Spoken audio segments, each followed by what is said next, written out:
What's up, y'all? This is Brave, and I'm back with another review of Tyler Perry Sistas. This is season 5, episode 7, and the episode is titled Ego Trip. Let's jump right into the review.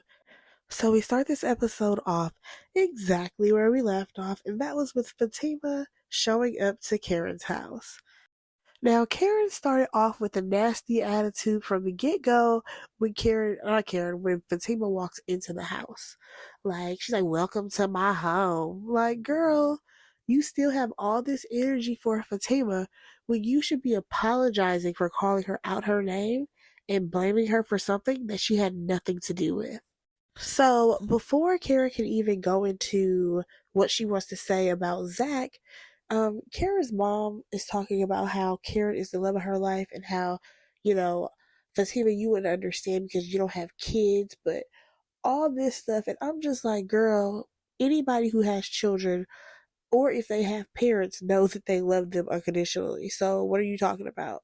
And then I just hate this whole letter concept because why is it that Karen is the only one who's allowed to express herself, but nobody else is allowed to say how they feel? It's every time somebody chimes in, it's like, oh no, be quiet because Karen has to finish. And it's so frustrating within this scene. I'm trying to figure out what was the whole point of this whole letter situation.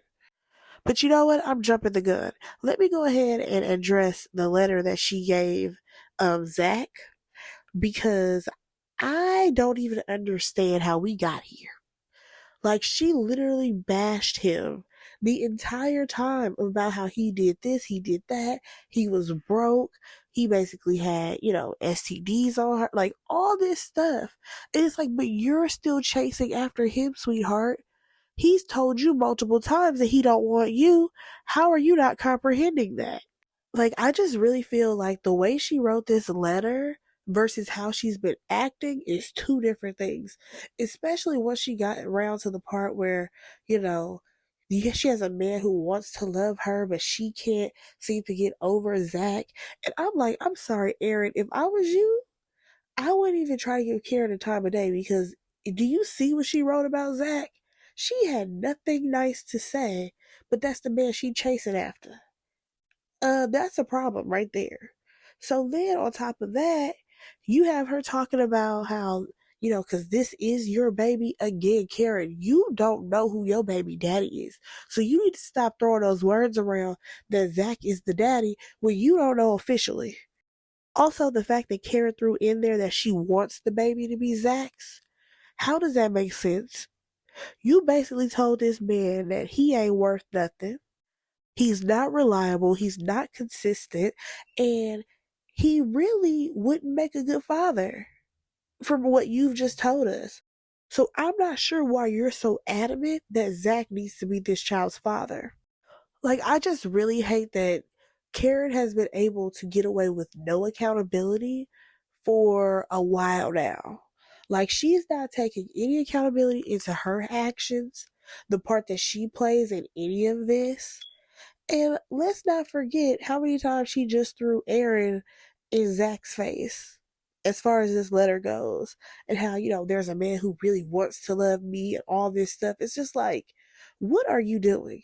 These men don't even like each other to begin with. So why are you trying to stir up even more animosity for them to have towards each other? And then for Karen to be like, I don't even know what a healthy relationship looks like. I'm sorry. Maybe your mother should have done a better job and chose better men to be around so that she can show you what a healthy relationship looks like. You don't have no aunts or uncles who are in healthy relationships. You ain't got no cousins in healthy relationships. Girl, get a grip because I am not understanding Karen, especially considering, no offense, but this relationship with Zach was only 3 years. Girl, you in your mid 30s. So you can't be sitting up here blaming Zach for everything. Because what was you doing when you was 29? What was that relationship like? What was you doing when you was, 25? Those relationships didn't help you build character. You didn't learn nothing from those relationships either. It's not making sense. So at this point, Zach has felt the type of way. He has, wanted to get up and leave, all this stuff, because this conversation is quite unfair. Karen gets to say whatever she wants. She can take a break and go cry in the corner, but the men cannot have a rebuttal. The men cannot say, well, Karen, this is how I feel. Because this whole situation is only to make Karen feel better about the messed up choices that she's made. Let's call a thing here. Miss Lisa, stop playing with us. You just want your baby to feel a little bit better about the messed up things that she chose to do in her life. So these men can't, say anything about what was really going on. Because let's be honest, if Aaron was to be honest with himself as well as this entire situation, he would say, you know what? Karen was playing with both of us. Okay? She was bouncing from me and Zach. Because at one point she was gung ho about me, then out of the blue, she started feeling Zach after he got some money. Okay? Because that's literally when Karen started wanting to be around Zach. And then Zach, okay, he did say a little bit when he was like, she didn't bring up no good times, as if, the entire relationship was trash. And he even talked about how he gave her money. He gave her $75,000. And then for her to turn around and be like, that's not enough. Oh, is it not enough because he actually owes you more? Or is it because he came into some money now and you feel like because he got money, that you should have money? Because let's call it like a thing here. It sounds like you're only after Zach because he has money and he's living a better life now. So after Karen finishes reading whatever she got to read in this letter, Zach is like, can I go? Because he's ready to leave. I kind of wish that he would have had something to say, but you know what? In that type of situation with Karen and her nasty attitude and how everyone's like, oh, Karen's so stressed, anything that he would have said would have triggered her mom to feel some type of way as well as Karen to feel some type of way. And then Karen would have been hooping and hollering and her mom would have been like, oh my gosh, she's so stressed. Zach, you gotta go. So yeah, we need to go ahead and wrap this on up. Oh, and then we had Aaron chime in about how this is the clearest, Karen has ever been and how, he knows that she feels bad, but all this stuff, I said, Aaron, you should feel stupid right now. Because how many times has she told you that she don't really like you like that? Because Karen has told you multiple times how she needs space, which means she's pushing you away and you still ain't got the hit. Like, why are you so obsessed with chasing after Karen? That's weird. Like, the fact that he over here talking about I'm going to be there for you, Karen, every step of the way to show you what a normal, healthy relationship is. Boy, you sound crazy. So you mean to tell me that you about to play stepdaddy to Zach's possible child if it's his? That's so strange, especially considering how Karen was playing with both of y'all at the same doggone time. It don't make no sense. Aaron is an idiot. So Aaron and Zach kind of go back and forth a little bit because Zach throws in Aaron's face, like, didn't your wife try to kill herself or whatever? Or she did kill herself. And of course, that's when everyone is like, oh, that's taking things too far. And I'm like, is it taking things too far?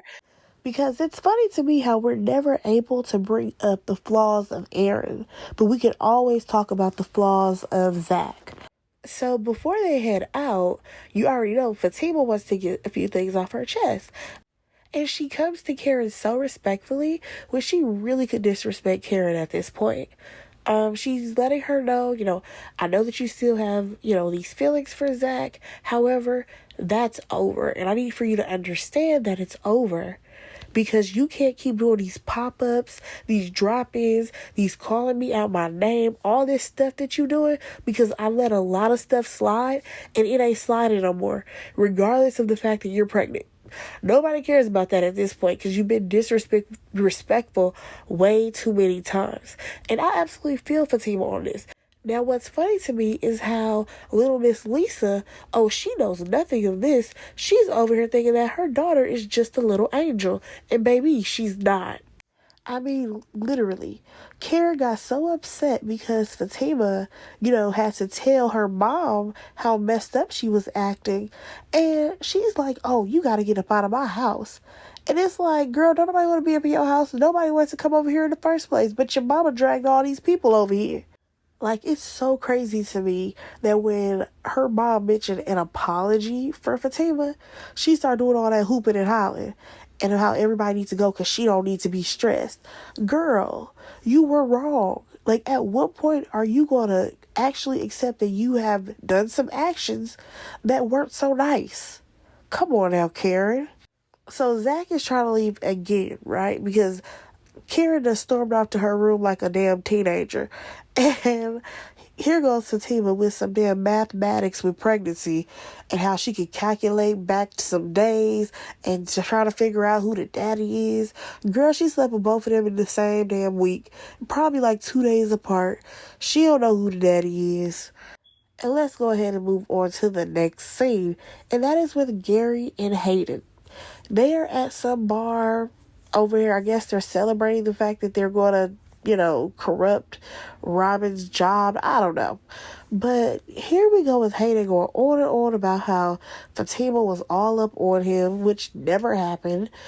And at some point they make a bet about if Andy answers the phone and she tells Gary to come over, then Hayden has to give him a few of his shares of this potential win that they're about to have. Some foolishness. So Gary ends up calling Andy. She tells him to come over. Whoop-de-doo. Let's go ahead and move on. Now, let's jump over to this scene that I was just so over when it started. And that was Calvin coming home, and Q has all these people in Maurice's house. He over here getting high, even though he is on house arrest. So I'm not even understanding how all this is happening.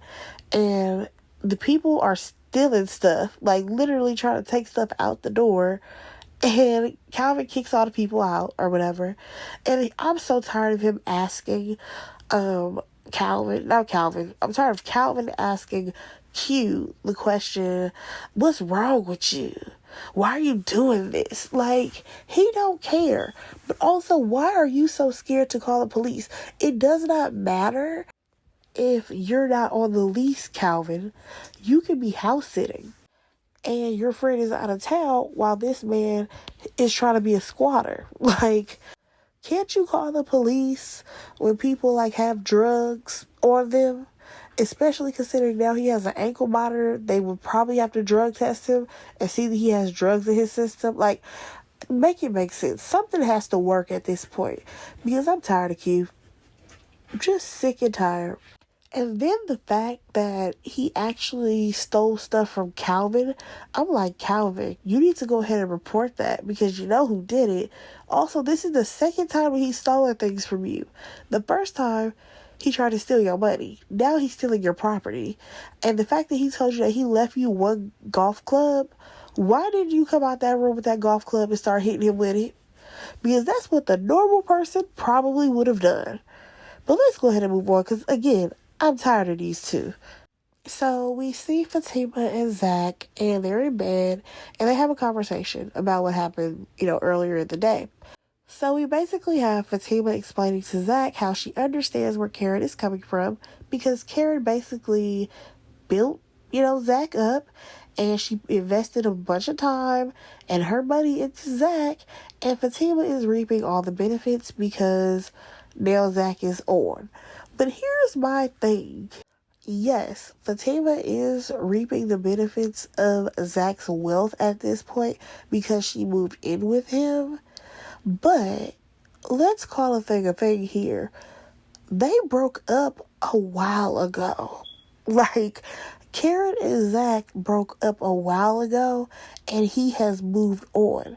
It's not fair that Zach should stay stagnant and wait for Karen to get her feelings adjusted for him to decide to move on.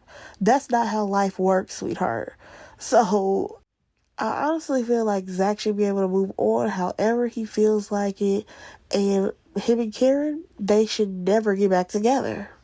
Now, speaking of Karen, we have a scene with her and her mom, and her mom is basically telling her that this is the start of the healing process. And I'm like, healing? First of all, Karen can't properly heal until she rights her wrongs. And one of those wrongs being talking to Fatima like she's crazy.